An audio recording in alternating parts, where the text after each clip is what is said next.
How to use the Chrome key effect in CapCut.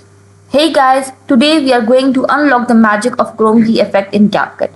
Chrome key allows you to replace a specific color in your video with another image or video, making it perfect for green effect. Let's dive and get creative. Start by opening CapCut, either creating a new project or open an existing one. Make sure the video clips you want to work with are in timeline. Simply drag and drop it here.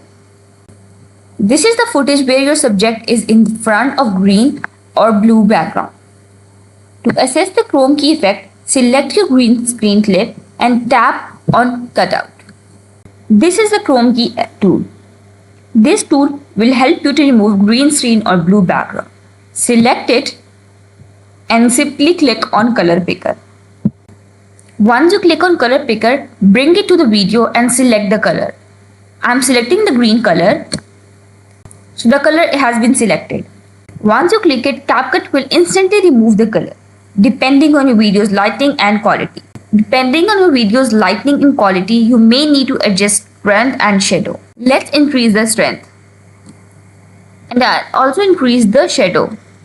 You might need to fine-tune the timing and position of your green screen to align it correctly with the new background. Take a moment to preview your video to ensure everything looks just the way you want it. If not, don't hesitate to make further adjustment until it's perfect. Let's preview the video. As you can see, the green screen has been removed. Once you're satisfied, click Export, choose your setting and save your video with the Chrome key effect applied. And there you have it.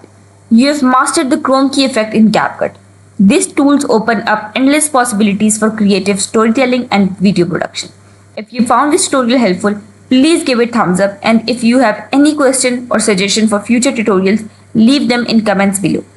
Thanks for tuning in and keep pushing your creative boundaries. Remember to subscribe our channel for more video editing tips, tricks and tutorials. Stay creative and I'll see you in the next video.